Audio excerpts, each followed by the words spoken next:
얘들아 안녕. 할아버지야. 오늘도 우리 날개새 스쿨 기억하고 나와줘서 고맙다. 오늘은 할아버지가 시편 50편 14절에서 15절 말씀 읽을게. 감사로 하나님께 제사를 드리며 지존하신 이에게 내 소원을 갚으며 환난 날에 나를 부르라. 내가 너를 건지리니 내가 나를 영화롭게 하리로다. 무서운 일, 또 어려운 일, 힘든 일을 만나면 너희들은 누구를 부르니? 제일 먼저 부르는 사람은 누굴까? 엄마. 그렇지. 급하면 엄마 그러잖아. 또 그 다음에 부른다면 아빠를 찾겠지. 왜 힘들고 어려운 일을 만나면 엄마와 아빠를 찾게 될까? 엄마는 언제나 도와주니까. 내가 힘든 일이 있으면 그것을 해결해 주려고 하는 분이 엄마와 아빠인 줄을 알기 때문에 우리는 엄마와 아빠를 부르지. 요즘도 유튜브를 이제 보면 이제 어린 아이가 무슨 암에도 걸리고 이제 그런 병에 걸릴 때가 있어. 아이가 암에 걸리고 그렇게 하면 참 마음 아프지. 그러면 부모들은 돈이 있으면 돈을 아낄까, 돈을 아끼지 않을까, 아이를 위해서. 아이를 살릴 수만 있다면 부모는 집도 팔고 뭐 빚도 얻고 그러지 돈이 문제가 아니잖아. 근데 모든 사람에 대해서 다 그러진 않아. 자기 자식이니까 집도 아깝지 않고 돈도 아깝지 않고 빚지는 것도 무섭지 않고 어떻게 하든지 우리 아이만 살리면 되겠다 하는 마음을 갖는데 그게 부모의 마음이잖아. 그런 줄을 아니까 우리는 힘들고 어려운 일이 있을 때는 엄마도 부르고 아빠도 부르고 그러지. 그런데 엄마 아빠가 우리를 아무리 사랑하고 그래도 도와주고 싶어도 능력이 부족해서 못 도와주는 경우가 있어. 살다 보면 그런 일이 있을 수 있지. 그때 우리는 누구를 불러야 할까? 그때 하나님을 불러야 돼. 하나님께 부르짖어야 돼. 하나님 도와주세요. 하나님 살려주세요. 하나님 나 죽게 되었어요. 라고 부르짖어야 돼. 그렇게 하면 하나님은 우리의 부르짖음에 응답하시겠다고 도와주시겠다고 건져주시겠다고 약속을 하셔. 왜 하나님은 우리가 부르짖으면 응답하시고 도와주시고 건져주실까? 당연한 일이지. 자식이니까, 사랑하니까. 엄마가 아빠가 우리를 사랑하시듯 하나님이 우리를 사랑하시니까 하나님이 우리를 살리시기 위해서는 아까운 게 없어. 예수님이 십자가에 달려 돌아가셨잖아. 왜? 당신 생명보다 우리 생명이 더 귀하니까. 할아버지가 정말 힘들고 어려운 일 당했을 때 너희들에게 이야기하기 부끄럽지만 죽고 싶으리만큼 힘든 때가 있었거든. 그때 할아버지가 가끔 얘기하잖아. 바람벽에 붙어있는 십자가 보고 살았다고. 그날 십자가가 할아버지한테 얘기했어. 난 너 죽는 꼴 못 봐. 너 죽고 내가 어떻게 사냐? 내가 죽고 내가 살아야지. 십자가가 그런 거거든. 우리 살리시려고 하나님이 죽으신 거잖아. 그만큼 우리를 사랑하시기 때문에 부르짖는데도 못 들은 척, 난 몰라. 너 왜 나한테 부르짖냐? 나는 나밖에 몰라. 그러진 않으실 거 아니야. 당연히 부르짖으면 도와주시고 건져주시지.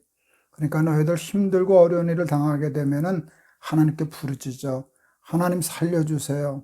하나님 도와주세요. 하나님 건져주세요. 라고 부르짖을 줄 알아야 돼. 그럼 하나님의 약속이야. 내가 반드시 건져주리라.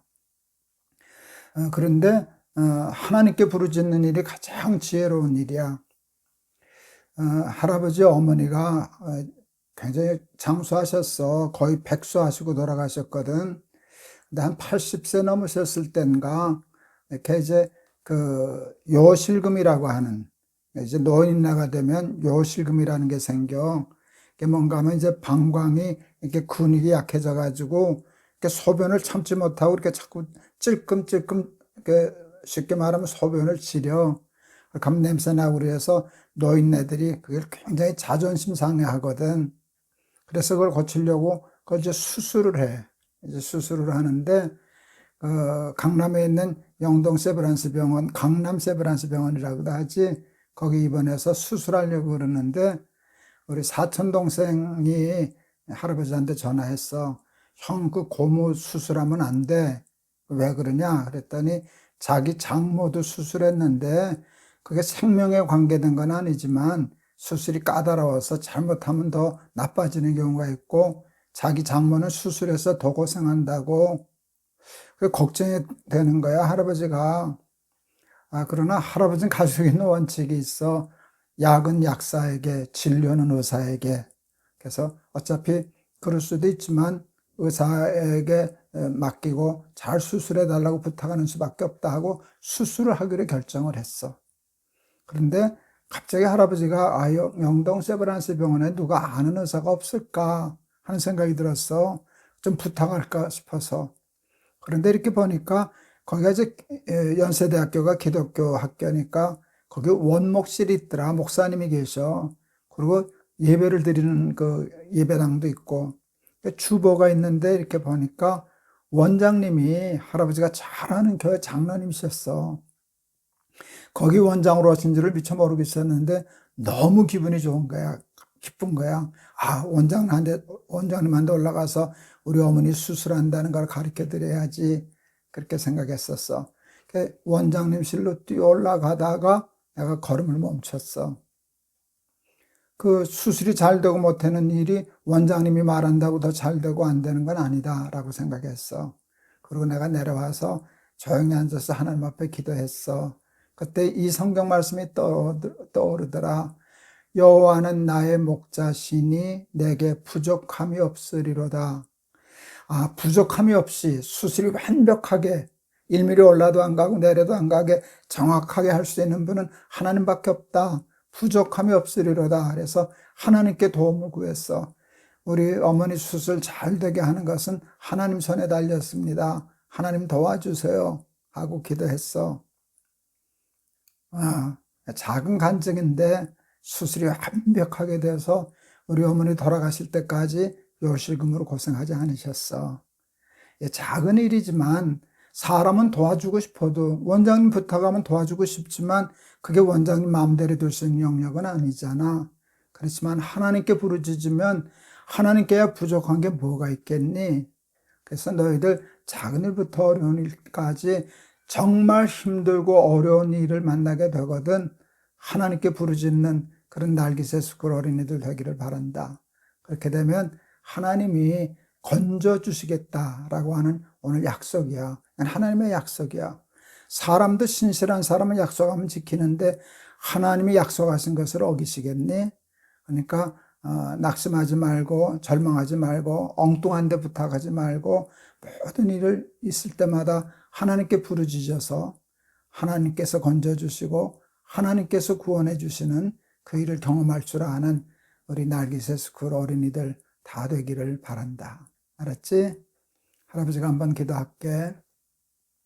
환난 날에 나를 부르라. 내가 너를 건져주리라. 하나님 약속입니다. 우리가 힘들고 어렵고 무서운 일을 당하면 엄마와 아빠를 부르듯이 엄마와 아빠를 부르면 어떻게든지 우리를 도와주고 해결해주고 살려주려고 하는 것이 부모의 마음이듯이 우리가 하나님께 부르짖으면 천지를 창조하신 전능하신 하나님의 능력으로 우리를 건져주시고 도와주시고 구원해 주실 줄을 믿습니다.